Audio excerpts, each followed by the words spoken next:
Okay, so we are back once again. JD, Happy New Year, man. Happy New Year. I can't believe we're here, 2019. Yeah, man. We refreshed and ready to go, right? Are you feeling refreshed? Yeah, I'm good. I was we were talking the holidays is a drag sometimes. You need to get through those 2 weeks. It's cool to be with family, but trying to keep going though. I know. I like relaxation for about 2 days, and then I got to kick back. All right. Well, this is. I say this every time, but this one is going to be special. I feel like. Absolutely. Yeah. I mean, we're sitting here with EJ Manuel. This is a big deal. Yeah. EJ, how are you today? I'm good, guys. How you guys doing? Oh man, so good. So good. So how do you guys know each other, by the way?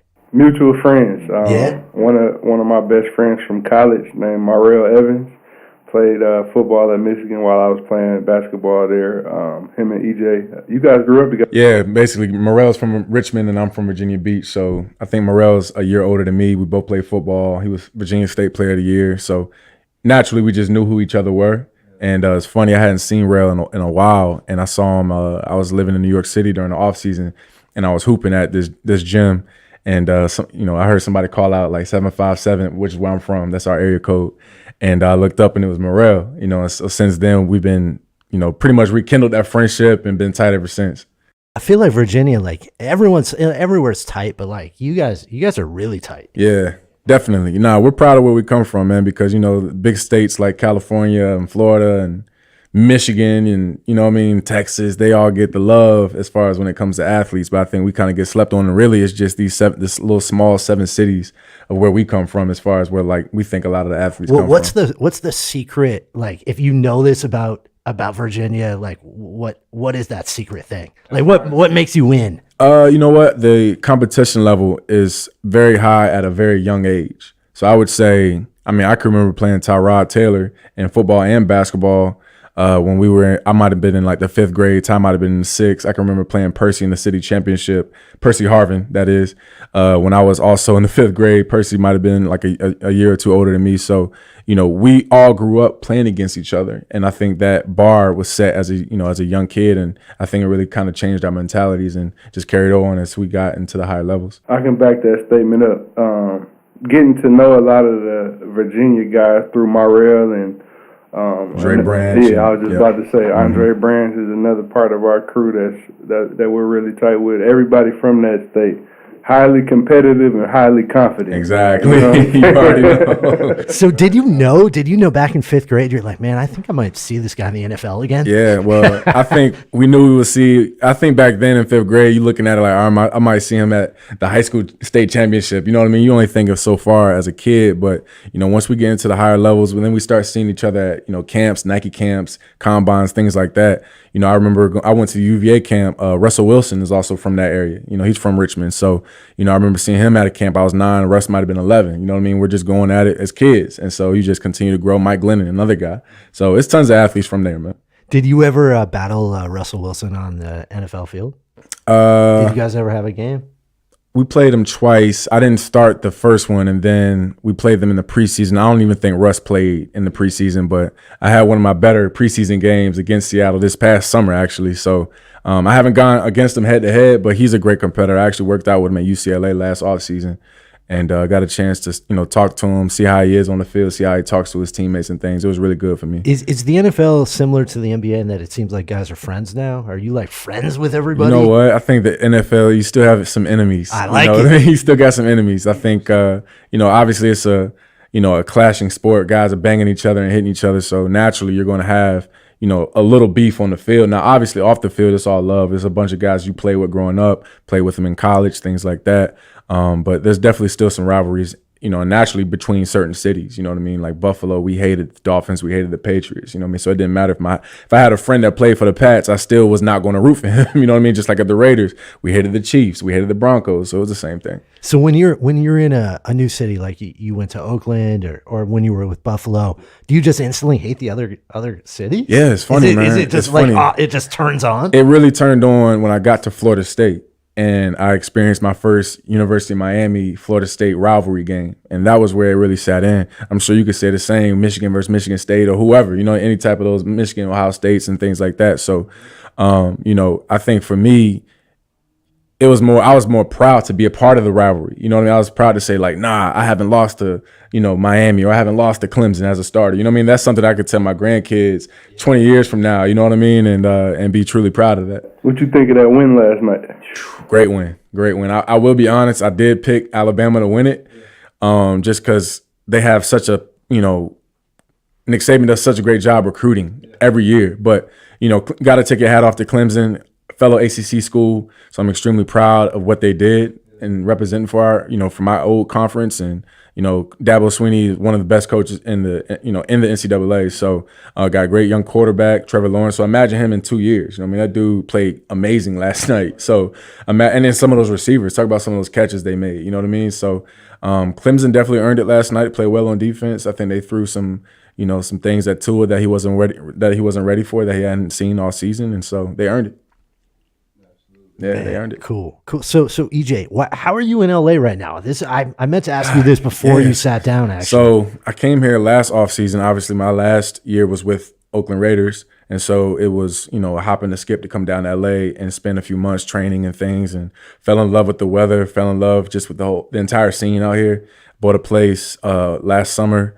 Got it renovated, so it's pretty much custom to how I like it. And I told myself I was gonna make this home. So really, it was more of an investment at first, but then once I actually saw the finished product of my renovation, I was like, "Nah, I'm gonna live here for like 6 years, and then probably venture off somewhere else." But I love it here. I really want to get my family out here. All my family's in Virginia, obviously, but so I'm like the lone. Why LA? Ranger. But why LA? Why not LA? You know what I well, mean? No, I agree. Yeah. It's so much going on out here, and it's not far from Silicon Valley and in San Francisco, the Bay Area. It's not far from Vegas, which is another, I think, growing city. And obviously LA is LA. You know what I mean? The weather's always nice for the most part. It's been raining the past few days, but it's great here. And there's everybody here. I actually want to get into entertainment and get into podcast and broadcasting and things like that in the future. And that's all right here in LA as well. And even acting someday. It sounds like you just paying attention to where you grew up and then where you went to college, Virginia, down to Florida State. Then you go up to Buffalo. It sounded like a lot of times you were spending New York City as your off season. Definitely. So like you got a diverse look at it. I did Miami once too, so I got a chance to. Well, yeah, obviously going to school in Florida, it was easy. I knew a bunch of people down in Miami that went to Florida State, so I have friends all over the place. And a lot of my time was spent on the East Coast. But once I came to Oakland, lived in the Bay for like a year and a half. And then I just, fell in love with really the West Coast, not even just LA. I like it out here. You know what I mean? The vibe is really good. Yeah. You're an East Coast guy. You know what I mean? So like, it's like right now it's January, 5th or 4th. It's probably 45 degrees in VA, and it's 65, 70 out here in LA. So I'm not complaining. I'm not leaving. You know what I mean? I'll be here for a long time. So it seems like, EJ, you are, it sounds like, first of all, you're a real estate guy. A little bit. You have a little bit of real estate going on. Bit. I know you're a budding tech entrepreneur. Yeah. Walk us through, like, how are you thinking about your life right now?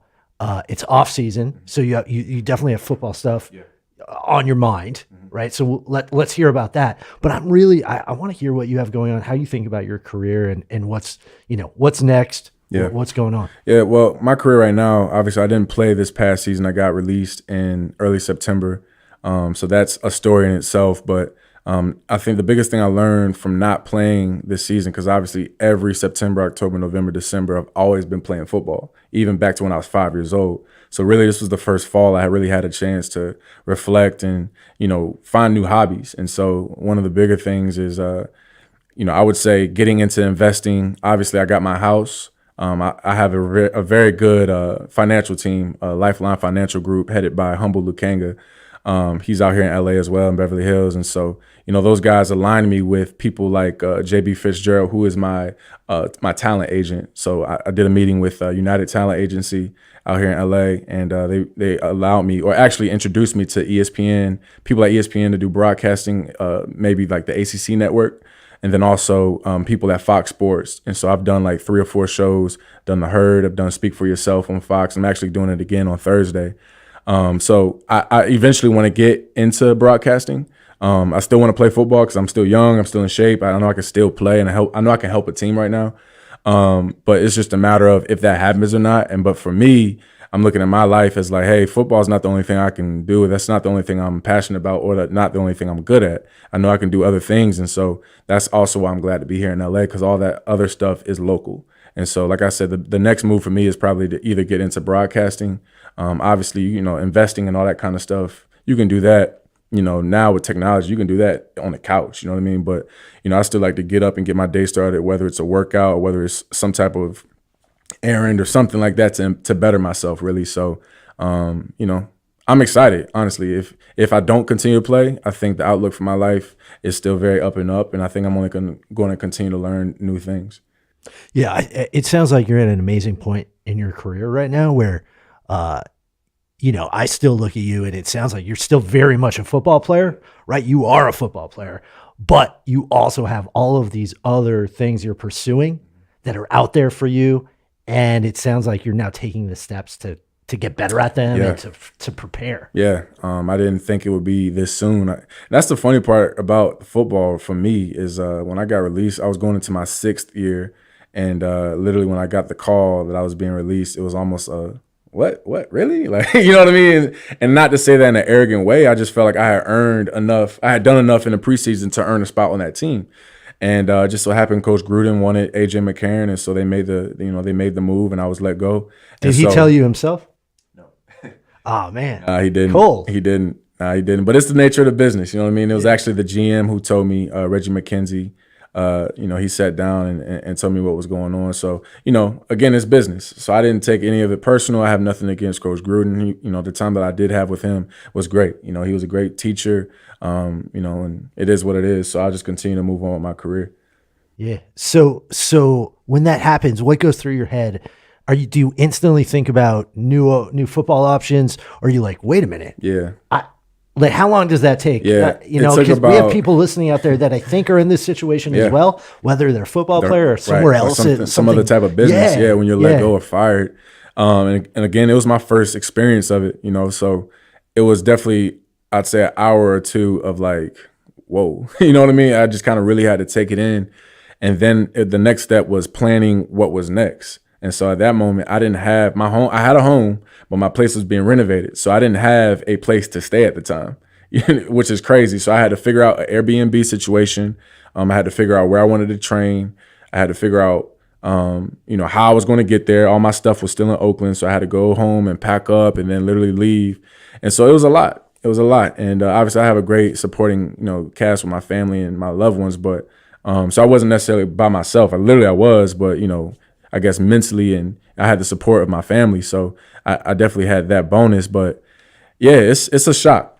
It's a shock. And, you know, I never was sad or anything. I just kind of was like, okay, you know, I should be on. And honestly, I was thinking I would be on a team in the next 2 or 3 weeks, to be real with you. Like, I was like, all right, I did enough in the preseason. 31 other teams saw what I did this preseason, and they might give me an opportunity to come out and play. And it didn't work that way. You know, I got a call to go work out for the Niners once Jimmy got hurt.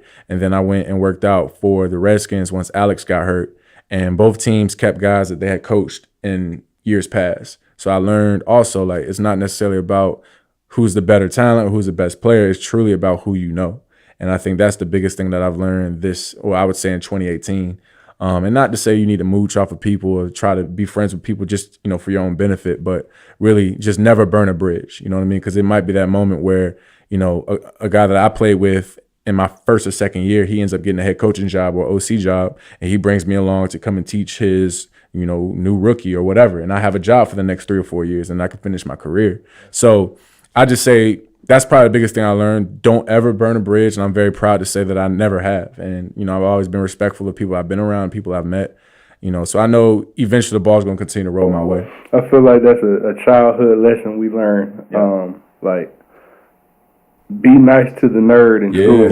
Yeah. Because he could be your boss one day. 1,000%. 1,000%. I think you see that now in Silicon Valley. I mean, those guys who probably got picked on or weren't the first ones picked on the court, you know, back in PE, back in middle school or elementary school, those guys are running businesses. You know what I mean? Those guys continue to learn, and they were creative, and they made stuff like Airbnb. They made things like podcasts. You know what I mean? Like, those guys are now the bosses. And so, again, I'm not saying you need to, you know, be fake or unauthentic, but at the same time be respectful. You know what I mean? And I think people will always appreciate that and remember that, really. I was just about to touch on that because I don't think your Oakland experience was all bad. Like, okay, the tail end, yeah, it didn't work out like you wanted to, but like I think you planted a lot of roots there because you took advantage of Silicon. I know that through Morrell and our time spending up there, but I think you took that more serious than people know. Like, that's Ben's world, and that's a big part of the chance being the audience, the fact that, they're going to know what you're talking about when you talk about certain things. So just touch on that a little bit. Well, I took a couple meetings. One of the biggest things I think a lot of people probably know that I did was Fantex. And I'm not sure. I think they've changed names now, and to be real with you, I haven't, spoke to those. Well, I keep in touch with them. I'm actually meeting with Sean Bannon. He's like their marketing guy. In a few days to catch back up. But, that was one of the first things that I did as far as learning about. Explain what that is. I was just about to say, because to be honest with you, I didn't know about that. Ben texted me a link to that yesterday. I didn't even know about that. Yeah, so I was introduced to Fantex back in 2013. It was before I actually got drafted. And basically it was a company they were creating themselves to be known as a brand building company for athletes. So really to put the ball in the court of the athlete instead of the ball in the court of, XYZ company or the NFL or any NFL team and things like that. And so basically they give you 10% of what they project you to make over your sports career or whatever career you're in. They give you 10% of that money up front. And then on the back end, you owe, like I would owe Fantex 10% of whatever contract I earn. So say I go out and I sign a $30 million contract. I will owe Fantex 10% of that $30 million because they already gave me 10% of whatever they projected me at back in 2013. So for me, it was a no-brainer because it was a straight cash transaction for me. As a player, they went out, they earned or they raised the money. And I think they've changed the name and the platform a little bit now. And I actually don't even know if they're working with football players anymore now. I think they might be more working either baseball or golfers or kind of like more concrete sports where like football you can play today and the next day you could get cut. You know what I mean? So the business model of using football in that isn't the best. But I think other sports like golf, tennis, they're still making a ton of money. And I think that's kind of those sports that they're into now. So that was my first experience of learning what Silicon Valley was. I obviously heard of it, but I'm from the East Coast. And so I didn't really experience it until I truly got out to Oakland and I really saw how bustling San Francisco was. I mean, the first thing is the rent prices out there through the roof, you know what I mean? So for a box, you know what I mean? And it's like almost like New York City. And so, I took a couple meetings with different businesses and, just really tried to, I went to CES last year to really get a feel for more tech companies and just, expand my horizons, at the end. Do you feel like they're understanding players better? Or do you feel like there's still a disconnect? Nah, well, who is they? Are you Silicon Valley in general, like startup people? When they approach you must get approached all the time with stuff. Do you feel like they're speaking, the language of athletes? Is there more work to do? I think it's almost the same because you literally are coming from grassroots and building a brand. You know what I mean? So if you think about it, it's the same struggle. Like with football, you just see it on TV, whereas the guy from Silicon Valley, nobody sees it. You know what I mean? You just see the end product when they come out with Twitter or when they come out with Uber, you know what I mean? But I guarantee there was 10, 15 years of being told no or being told you can't do that or you can't do this. And then, they just continue to, persevere and they end up reaching their goals. So I think there's more in common with athletes and people in Silicon Valley versus there's differences. You know what I mean? Obviously, as an athlete, you're born with the gift to play a sport.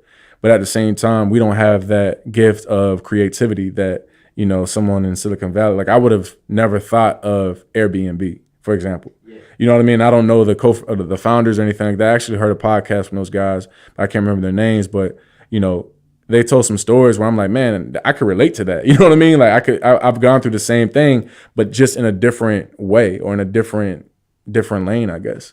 So I think there's more commonalities than there are differences. When you did that Fantex deal, did you catch any heat from anybody? No, nobody. Cause I was giving you props. I was like, man, EJ Manuel was I think the first guy that did it was Vernon Davis, and who's still actually playing. And so, if I did catch any heat, I didn't hear it. So I remember my coaches commented on it. I want to say my rookie year, they were like, oh, what's this Fantex thing you're doing? And they were more concerned that it didn't take away from football. But for me, no, I didn't catch any heat. And to be real, it helped secure my life and my family's life. So I was very happy to do it. Very appreciative of Fantex believing in me and all that kind of stuff. So When I guess what I'd say is like when I hear your story, I'm so impressed, right? Because we all try to work within systems, and you've had some ups, you've had some downs, and it now sounds like you're sort of taking things in your own hands. Do you think about it that way? Do you like very deliberately?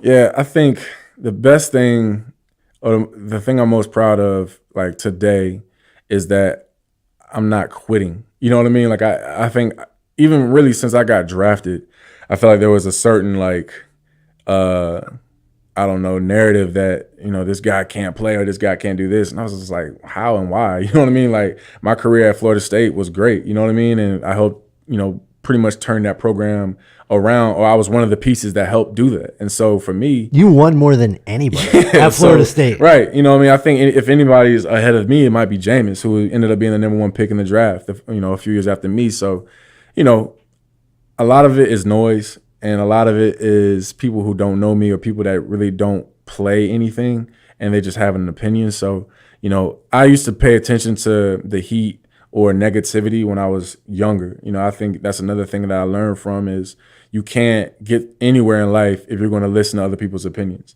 The only opinion that has to matter is yours. You know what I mean? If you don't believe in yourself first, like you literally cannot succeed at all. Like you have no chance. But if you believe in yourself a little bit or a lot and everybody else doesn't, it really doesn't matter. You know what I mean? I guarantee like somebody who I think is great, like a Kobe or a LeBron, people obviously, have always been fans of those guys, but I guarantee there's been I've even, like, people still will say like, oh, LeBron can't do this.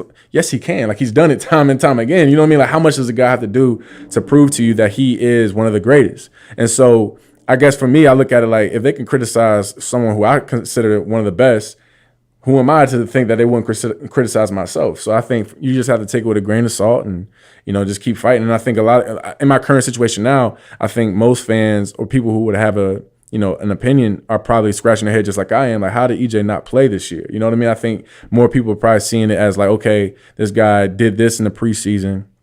He should be at least on a team. He should be at least backing somebody up. You know what I mean? But, it just, it is what it is. And again, I'm not going to quit. I'm going to continue to fight. I'm going to continue to play. And at the same time, I'm working on my football craft. I'm also having other things building as well. Yeah. It is criminal though, man. I mean, I just it's a business though, man. Like, honestly, I know. early on, I looked at it as like something like, oh man, this is like against me, and people out to nah. You know what I mean? At the end of the day, every coach has his right to pick whatever player he wants, and so if you're not that guy, don't take it personal. Sometimes guys, want guys that they're familiar with, and that's okay. And so I would do the same thing. If I'm a coach one day, I'm obviously going to bring in guys that I know that I'm familiar with, and I know where they come from. I know what they've been taught, things like that. So, I have I'm at peace, man, honestly. Like, I'm in such a moment of peace. And I was telling my girlfriend the other day, like, I'm happy. At the end of the day, like, I just, of course, athletically and competitively, there's things that I still want to achieve. But I'm happy. So that's most important to me. Yeah, I say it time and time again. I don't know how professional athletes take so much criticism. JD will always tell me, well, you would too if you get that check. Of course. It's worth it. It is worth it. But the average person just, if one person in line at the grocery store says something, they're like, they can't even handle it for like years. Yeah. And you're taking just heat. Yeah. And it's funny because the one time a player steps out and says something, he's made out to be the villain, this terrible person. Oh, you talk too much and da da da. But then when Joe Blow at the grocery store is out, tweeting and saying all this kind of stuff, sometimes it gets praised and people are like, yeah, you're right. You know what I mean? And then they just like, people don't see it as like bullying in a way. Technically, it is bullying. Like, that's the definition of bullying. Like, when people or a group or one person is bashing somebody else. Now, of course, everybody can have their opinion, but it's just funny when the athlete tries to turn it around and say something back, then they have an issue. So, and you never know, like, you might have ignored it 99 times, but at 100th time, you just, that's human nature. Like, you didn't see all these other comments I ignored. You just looking at the That's such a good thought, man. That's so true. But like I always tell him, I'm like, we can't take all this, you know, the money, the fame, the accolades. You know, we get to skip lines and all this different stuff we get, and not take something back with us. That is true. That is that is true. That is true. Because I mean, a lot of responsibility and good things come with that. You know what I mean? When I roll up somewhere, somebody recognizes me like, "Yo, you play with the Raiders," or "Yo, you played at Florida State." Like, it's love. You know what I mean? So you know, as far as ways, you'll take it, no doubt. And I mean, you earned that though. You know what I'm saying? Like, it's not easy to make it into pro sports. Just like I'm sure in Silicon Valley, it's not easy to actually have a company go public. You know what I mean? Like, it's probably one of the hardest things to do in life. But you know, just like it is to actually achieve, you know, a certain level in any pro sport, because everybody wants to do it, and if everybody, you know, could do it, they would. Yeah, in Silicon Valley, it's just like people don't see that you fail over and over and over. It's just a massive amount of failure, right? And they just never see it ever, right? And they never see those days where you're just nothing works, right? And by definition, in Silicon Valley, like our whole job, in some sense, is to find that tiny needle in a haystack where you create network effect and you can get something to blow up. Right. And that's what this is. The internet is a massive network. Yep. It's the biggest network in the world. Right. And you have to find something that works. You have to find an inefficiency. You have to find something. Right. And by definition, that's really hard to do. Yeah, for sure. I was thinking of something when EJ was talking. I definitely agree with your point about there being so many commonalities between the athletic world and, you know, the tech world, and you can draw a lot of comparisons with that. But I was thinking of something like, I think for us as athletes, going back to what the original conversation, when you're 5, 6 years old competing in these leagues, I remember being in elementary school getting trophies. Like, okay, I must be pretty good. Then middle school, like every level, there's some level of like accomplishment or validation for us. Like, all right, when you're a junior in high school, you know, like, I'm EJ Manuel, I'm getting recruited, I'm this. Like, do you think there's something like that in the tech world where you know, like, all right, maybe I'm on to something? Like, you know, I actually think that this is part of the reason why social media is because, like, that's that validation, right? When you're saying something, you put something out there, whether it's on Instagram or wherever, and you see people just be like, yeah, I see that, or I like that, or whatever, or following, right? Yeah. Like, but before then, I'm asking, like, before Zuck created Facebook, before you could get that instant validation online, what was, like, in your day when you're coming up, like, you're like, all right, maybe I got a chance at this? You know, I still sort of think it's the same thing, which was like, if you put something out there and people respond, whether you're talking about sports, tech, being an actor, being creative, doing art, whatever it is, it's like, if you create something, you put it out there and someone responds, that's a big deal. That's a really big deal. And that can be a very positive process. It can also be a very negative process, right? And for most people, like, if you're in junior high and you get made fun of at junior high, like, that's your network. Right. You go to school, you get made fun of, you're like, damn, people aren't liking my clothes. It's cold, it's cold, right? Yeah. But I do think that you know, the nice part about what you guys do is, you know, it's easier to measure.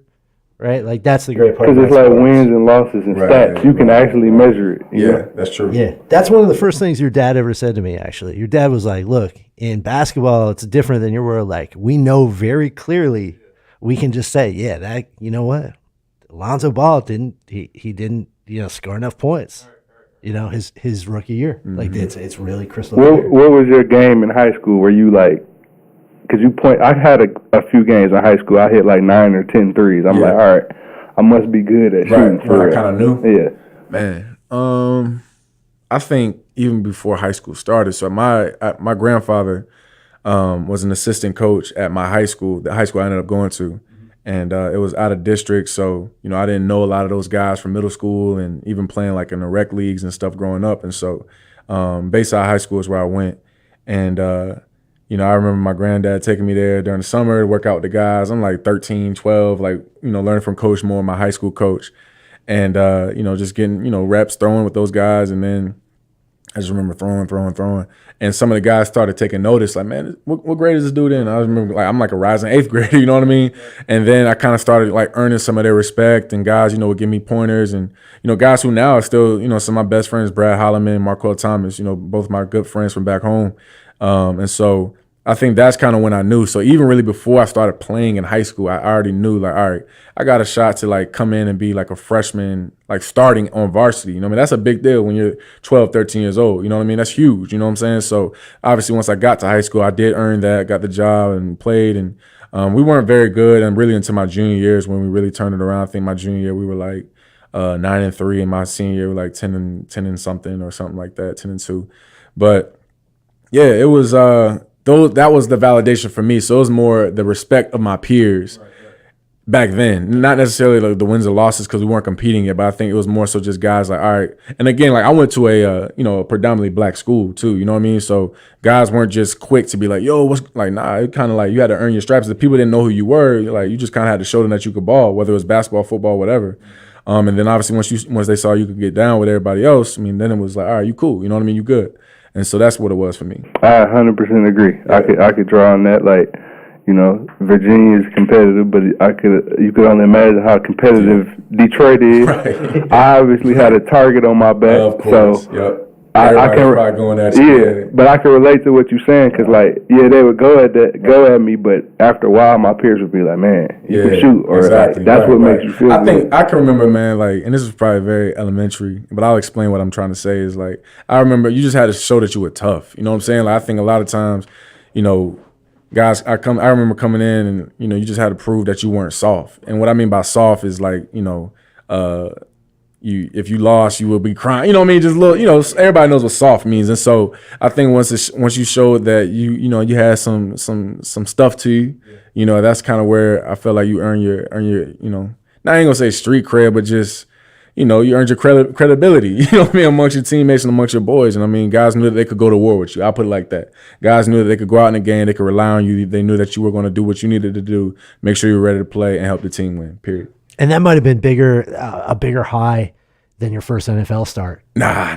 That was the high. That was the high. I tell you, man, that was crazy. So we played New England my first start of my career. Really? Yeah, Tom Brady. And what's crazier about it is I don't even know if people remember this, but I had tore my meniscus my second week, my rookie year, going into my rookie season. And I was actually backing up Kevin Cobb. Kevin Cobb ends up getting hurt. And then they had me as a starter. So I'm like, all right, cool. But I'm literally recovering from, I had just had surgery like the second week of preseason.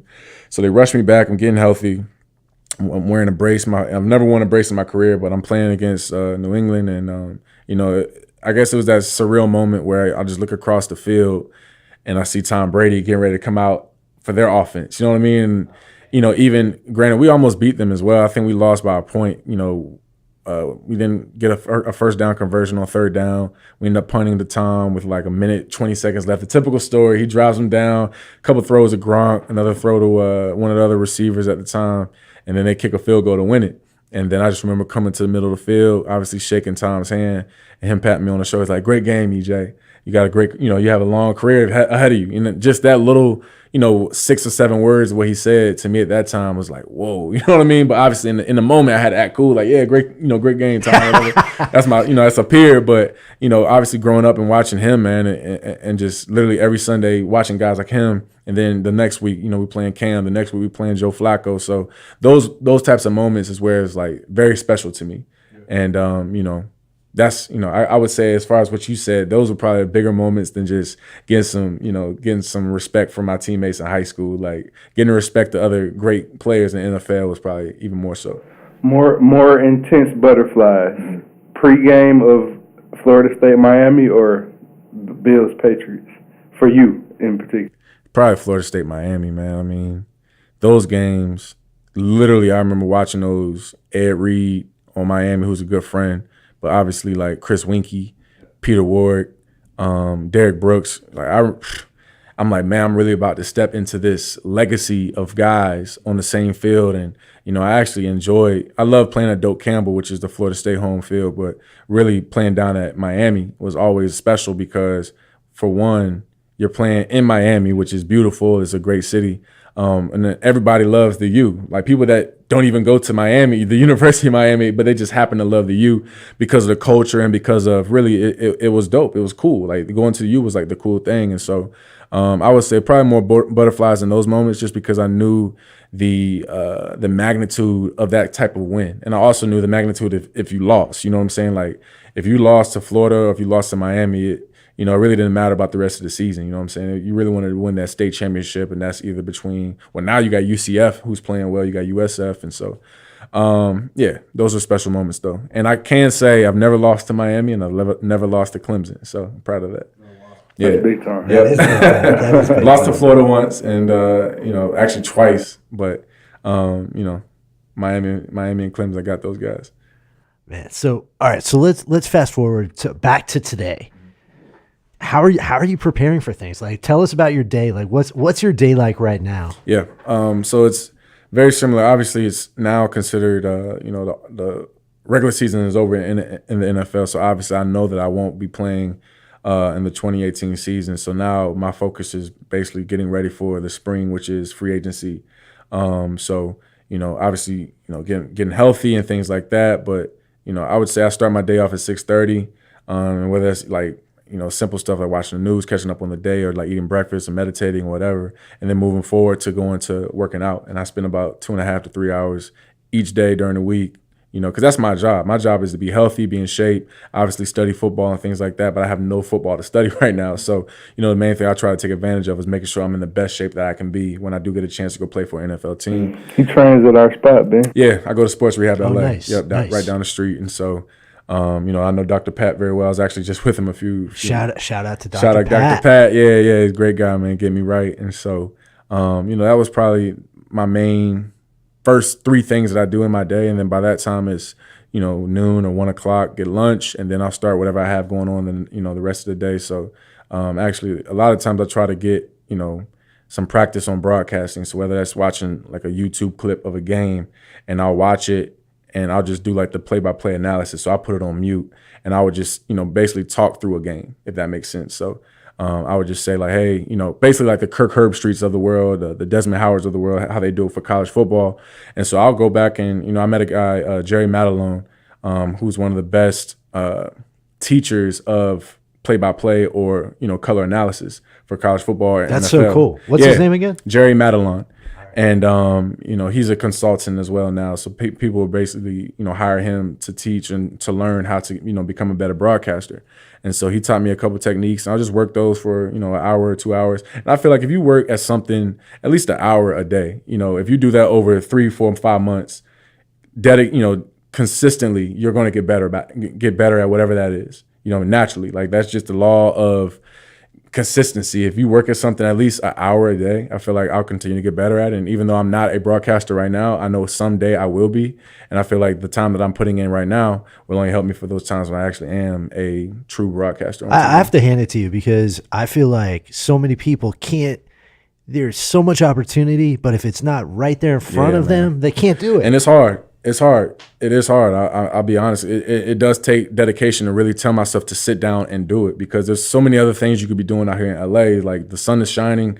You could go hike Runyon Canyon. You know what I mean? Like there's a bunch you can do. You can go down Beverly Hills. You can go out here in the Ventura area and just hang out and go shopping and things like that. But for me, again, I have to have like a checklist in my day. So if I feel like I didn't work out, if I feel like I didn't study what I was supposed to study, I feel like I'm not getting any better. You know what I mean? I'm not saying that as a cliche. I just really feel it's almost like if you don't eat your breakfast or you don't eat lunch that day, you feel hungry. You know what I'm saying? So for me, that's kind of me feeding whatever competitive nature I have going on. And so, my next venture right now is broadcasting. And so that's what I'm trying to put a lot of my focus into. And I think it's going to only pay off. I mean, we could be sitting here with like the best future broadcaster. Yeah. No, I'm serious. Yeah, but no one's going to tell you that. You have to go out and do it. You got to earn it. And I mean, honestly, nobody told me. I had people that said like, hey, you could play in the NFL, but you got to put the hours in as well. I can remember when I was 13, 14, instead of being out, at Kings Dominion, or, that's like the fun theme park, back home. I was out on the field grinding during the summertime. I was out putting in the work, you know what I mean? And, fast forward 5-6 years, I'm looking up and I'm going to Florida State. Fast forward another 4 years, I'm getting drafted into the NFL. So I think, all those moments and minutes that people that don't see, they end up equaling to, success that people do see. EJ, very serious question that JD and I have here. Yeah. When's the podcast coming? When's the podcast coming? When's the podcast coming? I'd say in the next 2 months.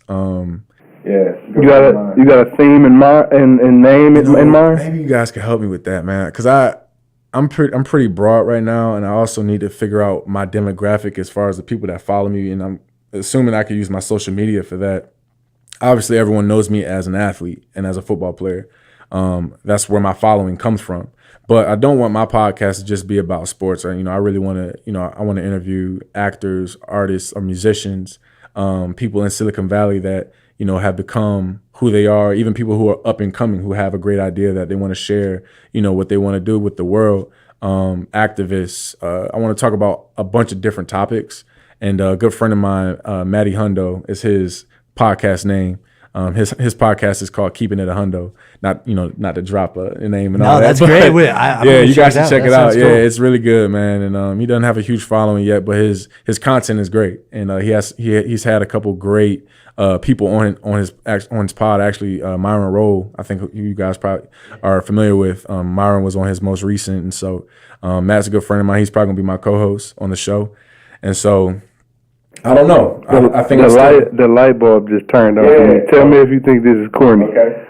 The manual. The manual. I like that. The manual. I like that. I actually like that. You know what I'm saying? I like that. The manual. The manual. Yeah. Yeah. I think it's and then it's like it's easy to search. You know what I mean? Like if it's my last name, like EJ somehow will pop up. But I'm excited for it, man. I mean, really to get to a point where you guys are. You know what I'm saying? And allowing people like myself to come on and tell their story and. Really just talk. Because I think everybody has a little nugget that can help other people in their lives. You know what I mean? Especially when it comes to business, or I don't care if you're an athlete. I don't care if you're a business person. I don't care if you're just a mom or a stay-at-home dad or whatever. Like, I think there's so many commonalities between all of us that, there might be that one thing that I say might save somebody's life, or that might be that one thing that I say might save somebody's marriage, or, you know what I mean? Like, you never know. And so I think that's the beauty in having a podcast, because you're able to put thoughts and emotions and feelings and memories and all those types of things out in the airwaves, and people can accept it, or they don't have to listen if they don't want to, but some people will. Well, we're going to be sure to make the manual to promote the manual. I'm gonna have to get JD some credit on that. Yeah, I like that. Thank you, bro. Absolutely, bro. Appreciate it. This has been a great episode. Yeah, we got to have him back, man. I know, man. EJ, you are very talented, man. Yeah, well, I actually would love to have you guys on my pod as well, man. We could do a collab or something like that. Let's all go hang out. Yeah, let's do it. I think it'd be great. Yeah. EJ, thank you so much, man. I'm impressed with everything you're doing. I can tell you're going to be successful and thanks, bro. Just doing everything right, it feels like. Yeah. Don't listen to anyone out there. Yep. That's all I can tell you. And it sounds like you don't. Yeah. But man, I'm just so impressed with everything you're doing. Thanks, man. I appreciate that. Yeah. Absolutely. Appreciate you, bro. Yes, sir. Always. Till next time. Yep. Appreciate you guys.